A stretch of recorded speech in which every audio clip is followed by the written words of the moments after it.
Welcome to PocketGreen, the podcast exploring sustainable projects in Vietnam. We will meet with actors of change in agriculture, waste management, and education to understand how and why they do things differently, and how we can join them to reduce our ecological footprint. Today, I will meet with Jean-Luc from Les Vergers du Mekong, who is dedicated to developing a sustainable agriculture in order to provide farmers with a good way of life, support consumers' health, and preserve our environment. Good morning, Jean-Luc. Yes, good morning. So, Jean-Luc, you're the director of the Vietnamese company Les Vergers du Mekong, who has two brands, Le Fruit and Folliet, in doing both coffee, fruit juice, and fruit jams. Could you introduce yourself a little bit? I am the managing director since 2000 when I established the company in Vietnam. Someone coming from the mountains where I'm born, in Savoie, in France. This guy was a coffee roaster in the company Folliet. And he was just coming back from Vietnam, and he told me, hey, you know that Vietnam is becoming, certainly within few years, one of the major coffee supplier, coffee producer in the world. I said, oh yeah, so you have a project with fruit. I have maybe some project with coffee. Why don't we join our business? Because coffee plus juice plus jam, more or less, it's the breakfast, the first beginning of the breakfast for the hotels. So that was actually the idea. He was mountaineer like me. We met in mountain, and we said, okay, let's go. Let's put again the file on the table. And finally, I came in January 2000 with my project in the Pocket. In February, I got the license in Kanto, in the Mekong Delta, 1 month. And I started really the first production, with coffee, by June or July. So it came very quickly. So within 1 year, we could process coffee, juice, and jam, mostly for the international hotels, and one supermarket only in Vietnam. And did you already have connection with local farmers or local producers here in Vietnam when you established, or did you did everything all together, the connections and while you were setting up the project? So there are two things. We had two raw material, coffee and fruit. Regarding coffee, it was not too difficult because just quickly about the story of coffee in Vietnam. In 95, there were a big problem in Brazil with freezing periods, and most of the coffee was lost in Brazil. So the world price of coffee jumped from $5,000 per ton. It jumps to $20,000. So wow. Multiplied by 4. And there were few producers of coffee in Vietnam who, of course, became very rich in a very short time. And when the government realized that there was something to do with coffee first, then something to do with the poor region, especially the highlands, because coffee needs to have some altitude, some elevation. So that was the good reasons for the government to push the production of coffee. And between 95 and 2000, there were thousands of hectares of coffee which were planted. So the first, you need 5 years to get coffee, so that means the coffee arrived on the market, I should say, by the early 2000, when I arrived. So we didn't have any problem to find coffee on the market. Well, the quality was still poor and many things to improve, but the coffee was there. For fruit, it's much more complicated. When I did my first investigation in the Mekong Delta, first of all, I saw that fruit were existing, but absolutely no statistic, no records nowhere, so I couldn't have any idea about the volume of fruit. The only things I could realize is that anywhere you go, any market you visit, fruit were there. So The challenge was to organize the collection of those fruit, how to bring it from the farm to the factory. That's why we have chosen this location in the Mekong Delta in Canton, because Canton is more or less the center of the full Mekong Delta. And Canton City is, when I came in 2000, it was just 400 or 500,000 inhabitants. Now there are more than 2 million. So definitely the city became the junction for all the agriculture production in the Mekong Delta. And it's becoming now a real important city in terms of business. So I have selected this particular city because we were close to the orchards, close to the farms. And that was your idea from the beginning, to work directly with local producers? Yeah, so the idea then, let's go more for the commitment, or my personal commitment. Why I have selected this kind of business is that because first I live for 12 years in a farm in Savoie, in a mountain, where I know what is the difficulties of a small farmer. With we call polyculture, that means many kind of different production. In Savoie we were doing grapes, pigs, cows, honey, garden. I mean, the family is living from the revenue of the farm. And exactly the same in the Mekong Delta. In any farm in the Mekong Delta, you have some cattle breeding, you have some pigs, you have the fish in the pool, you have the rice, of course, which is the first priority it was the first priority for the country. It's changing now. And along the edge of the rice plantation, within the 2 or 3 meters of land which was not used, the farmers, they decided to plant something, first to make some shade on their plantation. So in this case, for them, it was much better to put a fruit tree than any other kind of fruit of tree. So that was the real beginning of the fruit production. It was coming just for a very small quantity of fruit trees along the rice plantation.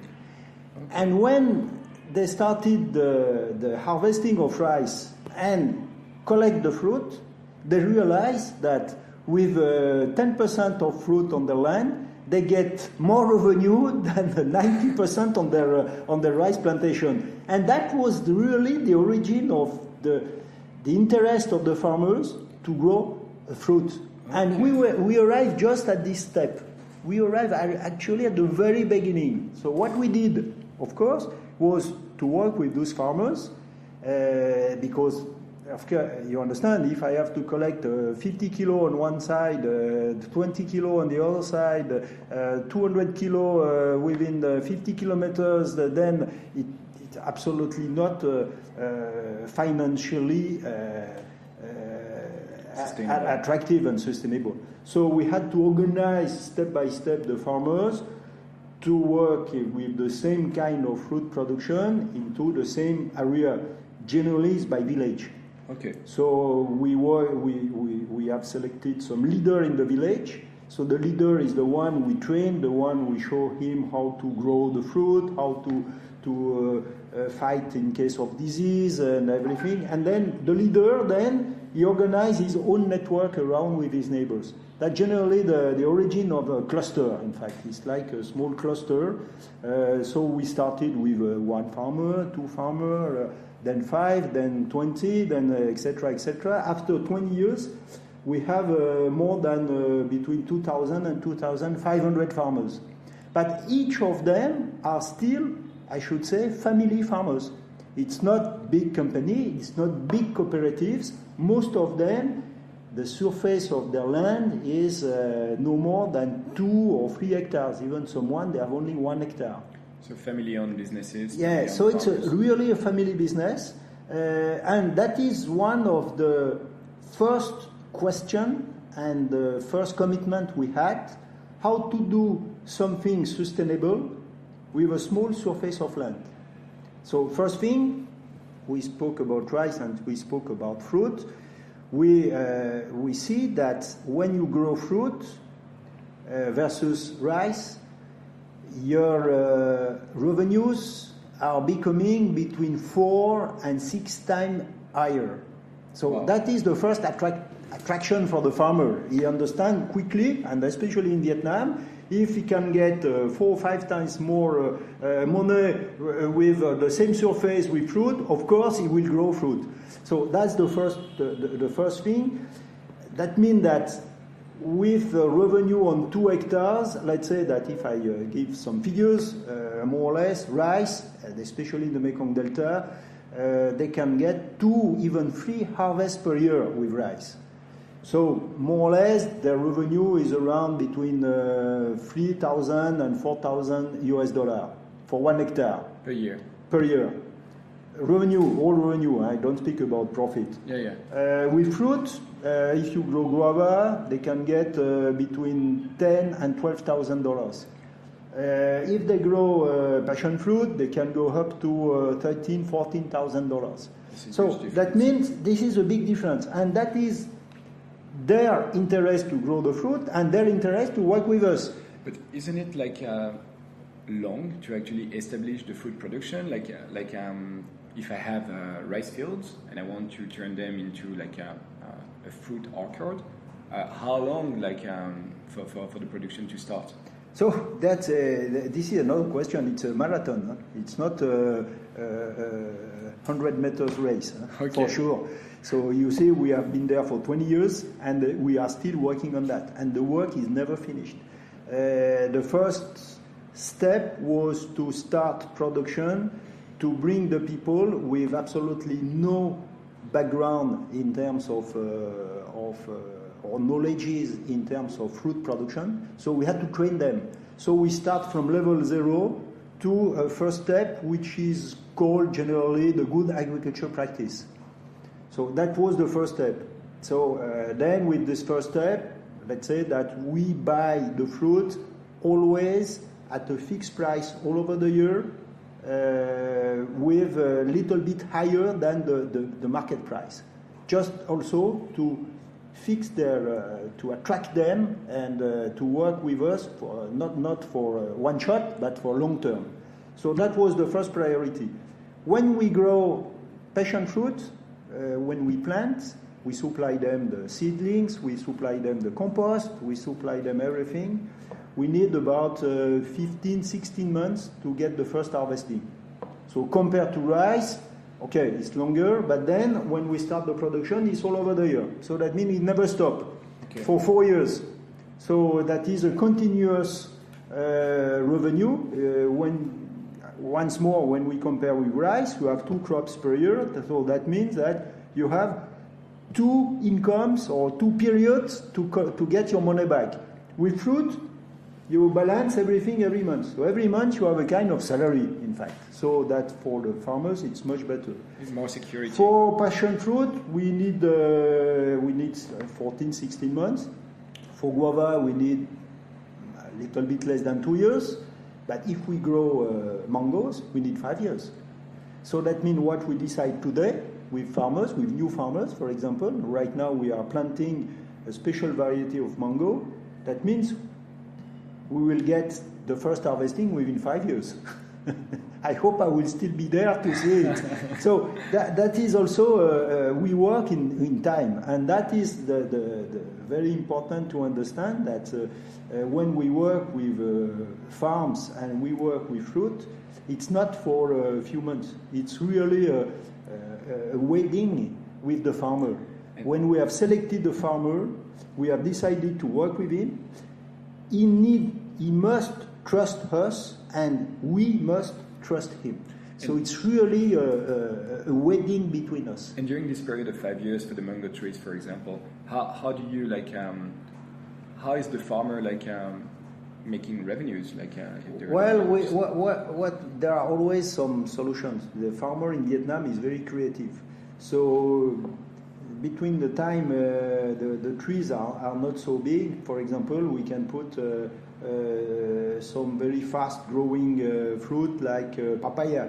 Papaya, within 5-6 months we have the production.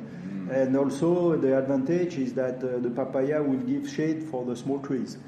So there are always systems where we can mix the plantation and to avoid any gap of revenues for many years. So there are many solutions like that. The same for rice. When we stop a rice plantation and we shift to mango for guava, we have to wait almost 2 years. So during that time, the farmer is also growing melon, for example, or things that we have a short period. And it's always good in agriculture to shift from one crop to the other crop. For the soil is very important, especially for the balance of the how you call it in English, for ecology. The ecosystem. The ecosystem must be balanced. If you use only the same crop, then you are sure to have some disease the year after. So you have to balance to change every year. So So that is the one. I'm coming back to my commitment at the beginning. This is where I was going. My commitment was how to get sustainable development of the agriculture so that we can protect our company. Because if I don't have long-term contract with the farmer, I will not get the raw material for the factory, and that's in this case we will not survive. So we have to really to build the factory and the company on a very strong network of farmers. It takes time. It took a lot of time. I got my first contract with the farmers 5 years after the establishment of the company. The first one. Wow. Because the farmer, I know we have the same situation in my region in France, and all farmers in the world are the same. First, when you contact them, they say, "Hey, what kind of foreigner it is? He is coming there just to take our money," or they will never trust you. So you remain a foreigner for years. Then after a few, so you have to give the example, and you have to show that you are here really to do something on long term. And to catch the trust. And when you have one guy, then that's what I mentioned. We try to create clusters. When we have one, then we have a second one. Then we have a third one. Then it's growing. And now we are in a situation. I did 2 weeks ago an interview on a Vietnamese newspaper, and I was speaking about the farming and with our new strategy now, which is to go from the good agriculture practice to the organic production, which is another step. So we have selected 100 of our best farmers, and those farmers, we tell them, okay, look, guy, now we stop completely chemicals from the good, even if good agriculture practice was already kind of good traceability, it's not enough. Now we have to go in organic production. With organic production, your revenue can still be higher, maybe 20% more. But we take a risk. We don't know what will be the situation because Mekong Delta is wet. We have a lot of virus, of insects, of yeast, of mushrooms, everything. So we are doing a test. Are you ready to do it? We selected 100 farmers. All of them said yes. Okay, so now we go into this organic production. And we know that if we have organic production, first of all, we will pay them 20% more, but also for us, it's the same. We'll sell our organic products higher than the price. So it's a win-win situation between the farmer, us, and the consumer as well, because the consumer is looking always for better quality of product. So now we have selected those 100 farmers. We go into this, and I did an interview on a newspaper. After this article was done in the Vietnamese newspaper, we received tens of hundreds of requests from farmers. They said, "Hey, I am interested also to do organic production. Can we contact you? Can we do it?" I say, "Okay, guys. First, we work with the people we know because we know exactly what they are doing. We know exactly what is the situation. And if the result from the organic production is good with our pilot project, then definitely we will contact you." It's very interesting what you say is that it's a mindset of long term and like building in the long run, like thinking as a marathon and not really like expecting short term profits. Yeah, that's completely opposite of most of the companies we see, and in terms of company itself, we have invested in 2000.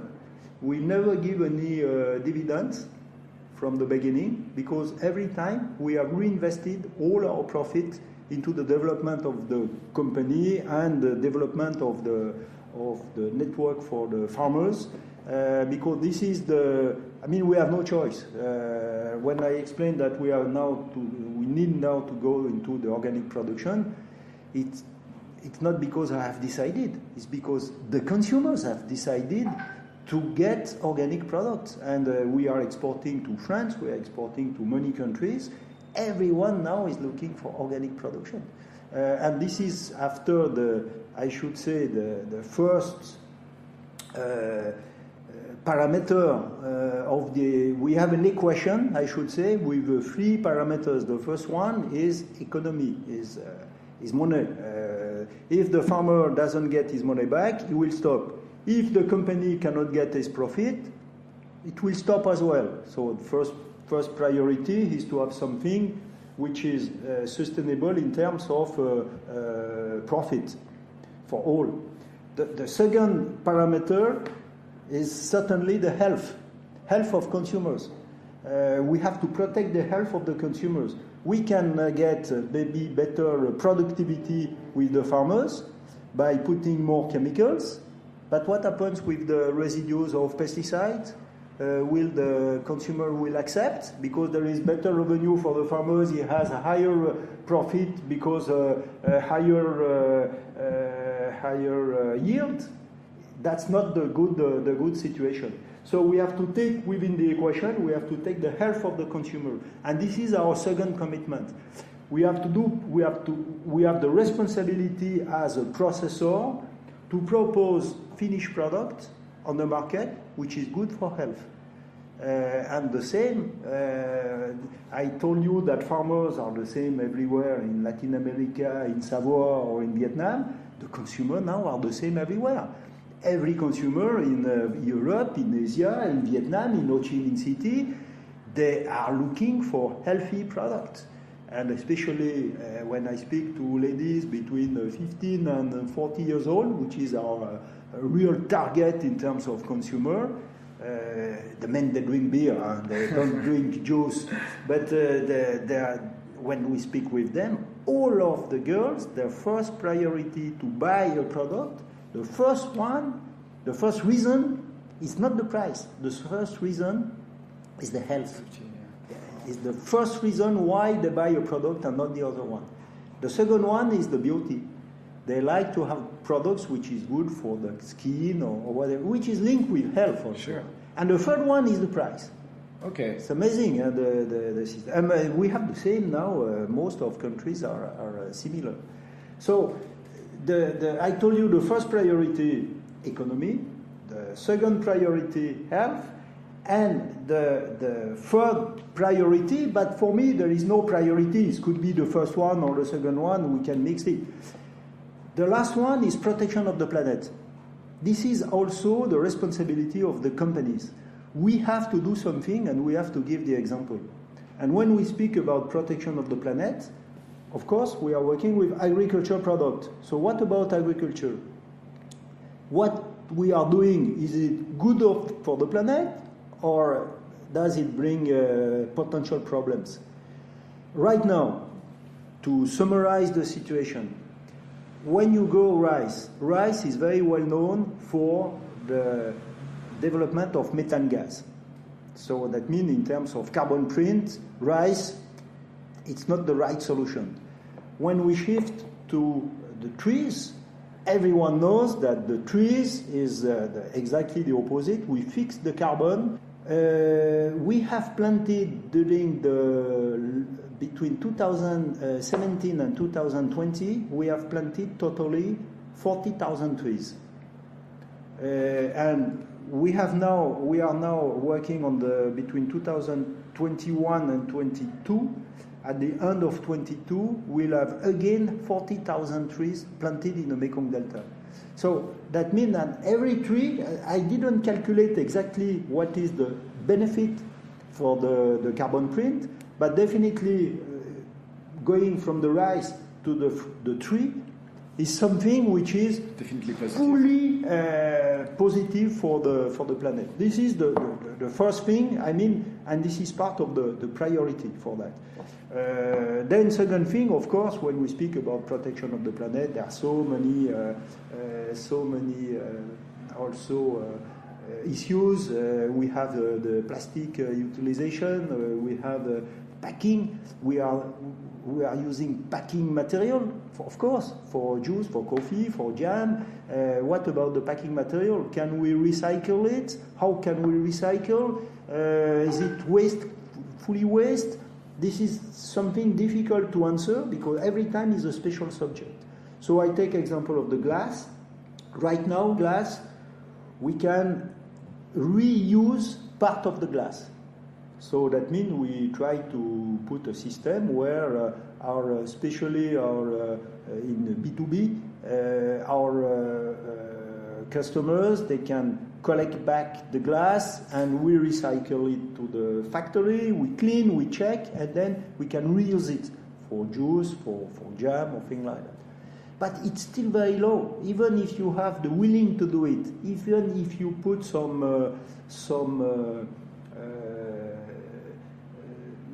bonus and money to take back the glass, you see that finally, on one side, you have big marketing promotion for recycling, for protection of planet, but when you need the acts, you see that, in fact, it's much more difficult to set up. What you mean is that like people are not like giving back the glasses, or is it like the process of like recycling the glass because it comes back broken or stuff like this that prevent you from like? I think it's more a problem of most of the time of management. Okay. Because on one side you have marketing department. I speak, for example, about the hotels. On one side they ask their own guests to take care about the environment, not use the towels if they don't need it, etc. We propose to those hotels to collect back the bottles, and we pay them. It's more or less 5% of the cost of the product. We recycle, I tell you, today is less than 2%. Wow. It's quite nothing, and even with the carrots.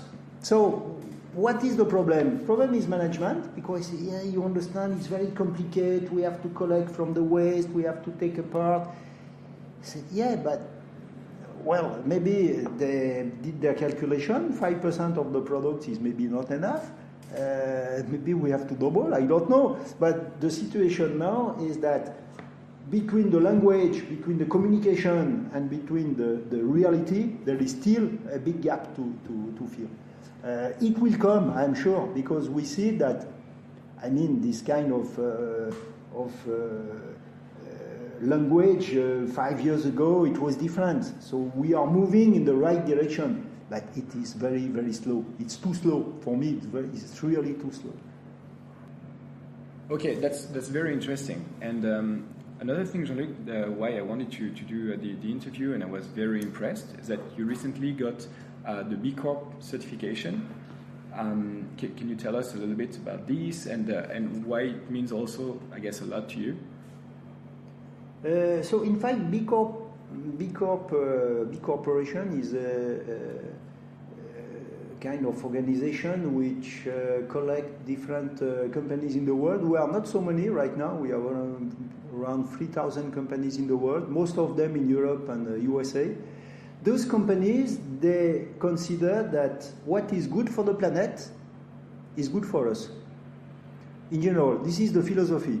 Then, to be part of this organization, we have to reply to a very long questionnaire. I should say it's even more than a questionnaire, it's an exam. And we are, I mean, the basic commitments are the same. That's what we used to do. I said protection of planet, improve the quality of the product by reducing chemicals in agriculture. I mean, everything we think we were doing well. And finally, when we fill the full questionnaire, first we have been accepted, so that means we got the exam. That's a good position. But we realized that we got, I mean, out of something like 200 points, we get 100 or 110 points with 50%. So it was not enough, and that is the very good situation of this kind of corporation, B-Corp, is that you exchange with companies and you see where you have your weak point. And we can work now on our weak point. We know that we have to improve some different things into the company because we didn't do it well. And thanks to the community. And thanks to the community and thanks to this commitment we have with this system. Every year we have to renew and now I am preparing the new questionnaire.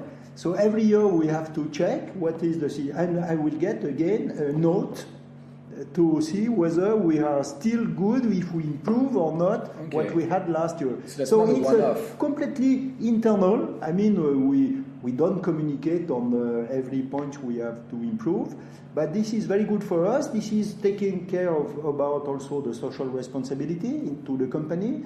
When we speak about the protection or the message we have to give to the farmers, finally is the same message we have to give to any of our suppliers. So the suppliers for packing material, for example, we need to know if they do the things properly, if they have also a policy for protection of the environment, etc., etc. So it's really like I mentioned, a cluster for the farmer.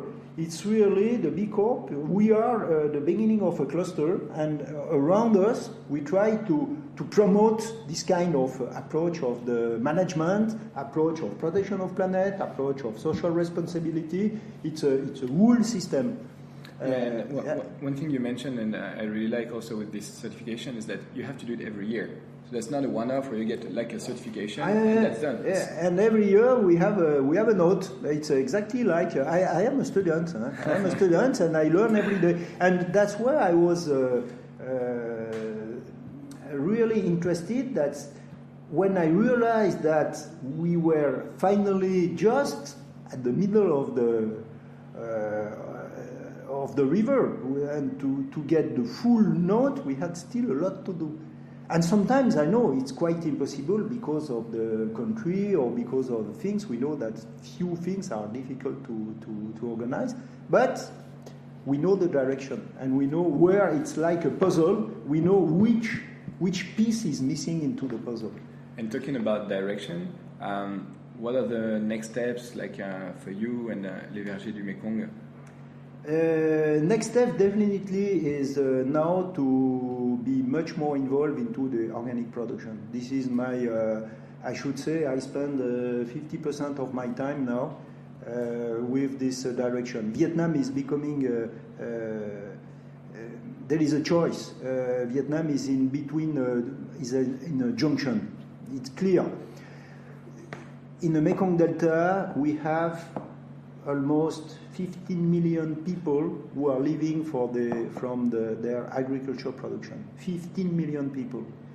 This is representing something like minimum 2 million to 2 to 3 million farmers. Minimum. In France, when I am born, we had 2.5 million of farmers. Right now, we have 500,000, less than 500,000. So we lost 80% of the farms. What did they do, the people? They had to leave their farms, going to the city with the rural immigration. So right now, if we don't find a solution for the farmers, if they do the same that any other model, that means productivism, production with a lot of inputs, pesticides, fertilizer, chemical fertilizer. Okay, they will increase their yield, but there will be less and with low cost, of course, because when you increase the yield, the quality is not there, and you are fighting with the cost of the product. Example. Mekong Delta now is in competition not with Vietnam, it's competition with Thailand for pineapple, with India for mango, with Peru for passion fruit. I mean, we are in a world market, so if we do the same thing that the other countries, they will never survive. The surface of land is too small in Vietnam compared to the quantity of farmers. So that means that if they lose, imagine that out of the 15 million people living from the agricultural revenue, if 80% of them have to leave the Mekong Delta, it's a massive exodus. It's a massive exodus. It's not only like to save the soil, because basically like regular or traditional agriculture is something that kills the soil using the pesticides, the herbicides, and etc.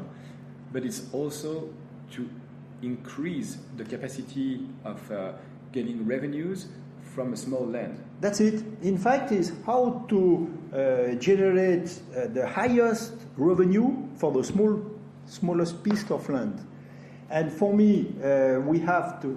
That's why we have to go in organic production, because we know that organic will be always a better revenue for the farmer. Definitely, minimum 20. So fruit is already better than rice, and now organic fruit is better than normal fruit. That's the three steps. That is one point. Don't forget also that we have certainly one of the major problems which is going to face the Mekong Delta and many locations in the world is the change of climate. Change of climate is already affecting Vietnam and the Mekong Delta. Not only the change of climate, but also all the dams which has been built on the Mekong River itself. So now we have a double problem: the salinity of the lands coming from the sea with the high tides, and high tides now cannot be washed by the soft water from the Mekong Delta because of the dams. So today, it seems that I got the figures from the university in Cantor. More than 500,000 people left already their farms because the salinity of the soil was too high and they could not do anything on their land. Within how many years? So within the last 5 years. My God. It's very short. And this year, now we are just the beginning of the rainy season. The last 2 or 3 months, the province of Bến Tre again was suffering of lack of soft water, and the salinity of water is everywhere. And Bến Tre is a very important province for production of the coconut and production of cocoa. So that means that going to a sustainable agriculture, which is more respectful, much respect the environment than what is doing with productivism. This is also very important. This is a must to survive. Yeah. So everything is linked, and now I should say that on one side we are small because we have. I told you we have more than 2 or 3 million farmers who are working only with 2,000 or 3,000. So it's nothing. It's nothing in terms of percentage. The only positive example we are giving is that we prove that the model we have is a good model for the farmers and a good model for us also, because we do profit. We always do profit in our company. So we can, of course, do whatever we want to help the farmers, but if on the back we cannot sell correctly the price of the products, we lose. So that is the first thing. We have the demonstration that it's working. That means that now the authorities in Vietnam, they really push our example. And we know that they are behind us. Everything we ask, we always get the approval from them. That's very interesting. This is very interesting because they have the same question. What can we do today with 15 million people in the Mekong Delta if tomorrow morning they don't have any farm because of the change of climate, or they don't have any farm because we need to have not 2 hectares, but we need to have 100 or 1,000 hectares of the same production. They have really also, they are at the junction. So on one side, they would like to get more production, but on the other side, they understand perfectly that politically, they have to protect their farmers. So we are in a very good situation. And once more, everything I am asking, I got it. We are not anymore a company who try to take profit of a system or whatever. They understand that we are on the same boat. And if there is a leakage somewhere, everything will sink. So it's a good message we have. And we have this message because we never change anything for 20 years. So the policy and the strategy of the company since 2000 are always been the same. We never change. And that is also because when we work with farmers, we cannot work for 1 year, or once more, or 2 years. It's always a long way. It's very positive, and that's really good news actually to also hear this from you, like hearing that things are changing and that the model that you made 20 years to build is hopefully going to be like diffused all over the country. Anything you would like to add? This is I should say what I told you is all the positive side of what we are doing, and I know we have support. Farmers are there, authorities are there, everything is good, but when we try to develop this kind of strategy where we are using less chemicals, less fertilizer, or other kind of fertilizer, organic fertilizer, when we decide to fight against the disease with natural system, by, for example, a very simple example. Everybody knows what is glyphosate. Glyphosate is an herbicide. Most of the farmers, they discover the advantage of the herbicide. Now, if you go most in many of the plantation for banana plantation, cashew nut plantation, the soil is perfectly clean because they put herbicide everywhere, and there is overutilization of glyphosate. Glyphosate has been prohibited in last year in 2019. Here in Vietnam? Prohibited in Vietnam. So prohibited to import and prohibited to process. But you still have the stock in the country. Okay. And of course, you have always the import through some borders where you cannot check. So that means there is still a lot of utilization of glyphosate. Who are processing glyphosate? Who are processing those poison? It's always the same companies, and we know the companies. So when I decide to stop the glyphosate with all our farmers, we had to give them some kind of substitute. Say, okay, don't use the glyphosate. What do you have? So we did test with a cover crop, which is like a grass. It's a grass similar to alfalfa, which the advantage is to fix the nitrogen on the from the soil, and nitrogen is the feed of the tree. So we have a circle, and also this cover crop, this grass, is a very good feeding for the animals. So you have two advantages. Instead of buying a chemical which is costly, you are using a grass which is giving the same result. You protect against the bad pollution of any kind of other crop, and you have some feed for your animals. This is perfect. We do that. But I tell you, who are against us?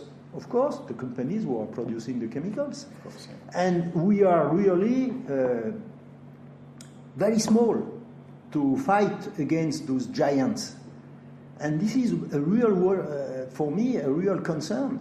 How to develop this strategy? We know already that we face problem with this kind of chemical companies. Right now, we have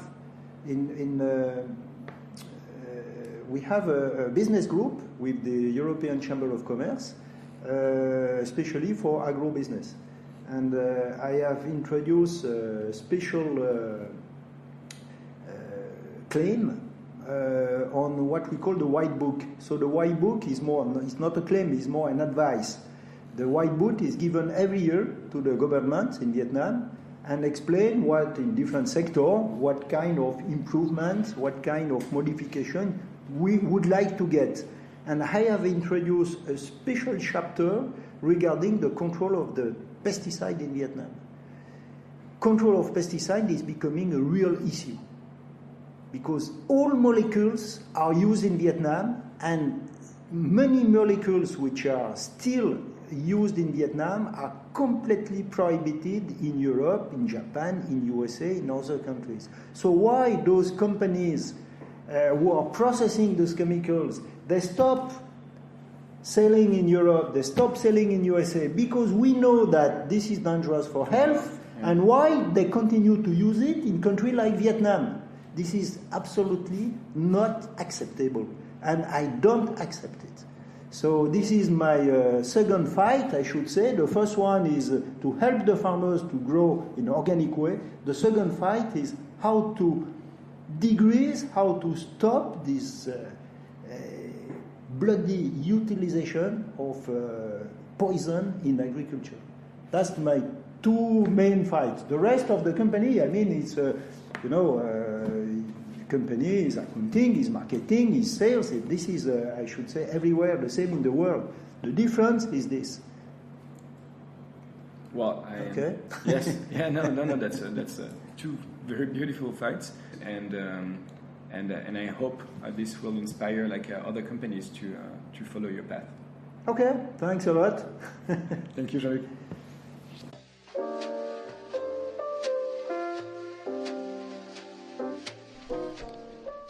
If you want to support farmers and help organic agriculture to spread in Vietnam, you can act easily as a consumer by buying products coming from companies such as Les Vergers du Mekong. You can find their juice and jams everywhere under the brand Le Fruit. Finally, you can support PocketGreen by giving us a 5-star rating on your favorite podcast platform and sharing it with your friends. It will help us connect more people to the ecological initiatives in Vietnam.